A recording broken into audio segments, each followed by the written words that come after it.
Hello, this video is a brief introduction to the term paper assignments that you'll be completing over the course of this semester. Let's take a look at them. When you go to your Blackboard site, you'll see that all the term paper assignments are collected together, and there are 5 of them, and I've labeled them TP1 through TP5 in the order in which you'll do them, in chronological order.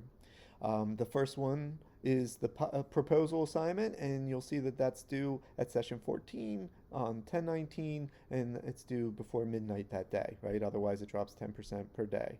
And I go through the knowledge that you're building, that you're demonstrating preparedness for writing the term paper, and then you're able to assemble the skills you'll use is assembling historical and analytical and interpretive elements in relation to a song. You'll be providing sources, citations for sources you'll use, and writing persuasive prose that convinces your reader that this is worth doing, right? The real world application is that we have to present and persuade people of our ideas all the time.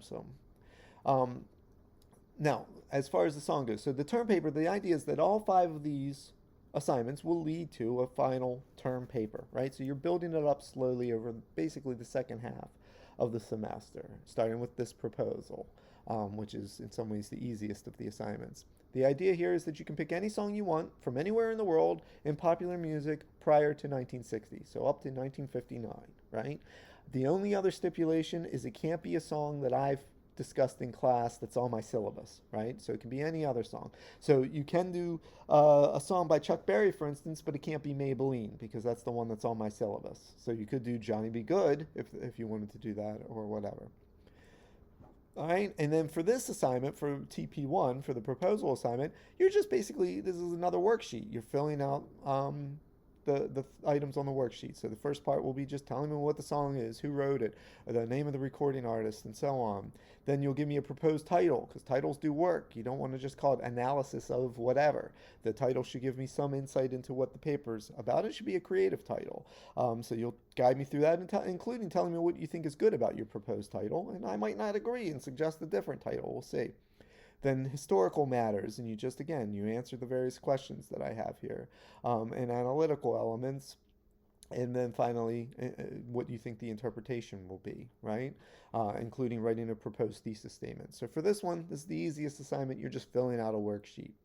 Let's take a look at the next one. The next one's the analytical paragraph, right?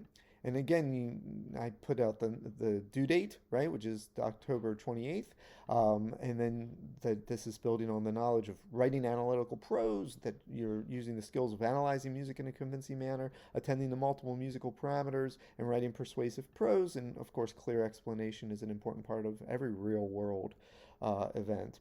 And the idea here is that you're analyzing some aspect of the song. You're not trying to present a complete analysis of a song. You could write a book to analyze completely a song, right? But you're finding some kind of analytical problem that you're trying to articulate. So for instance, how does the Star Spangled Banner create melodic coherence when it has so many melodic leaps that tend to obscure the clarity of a melodic line, right? That's a good problem to talk about if you were looking at the Star Spangled Banner, which of course you can't do because that's one of the songs on my syllabus. And I have a grading rubric here that takes you through the elements of how this will be assessed, right? And so there are 5 dimensions worth 4 points each. One is the statement of the issue. What is the analytical problem? And is it stated in a manner that encourages interest? Then the description of the passage that you're looking at. Again, for one paragraph, I'm not expecting you to look at the whole song, although you might be looking at the form of the whole song, and that would be then the passage. And then your analysis of the passage, rhetoric and flow, how you presented your ideas, and then writing conventions. Are there grammatical errors and that kind of thing?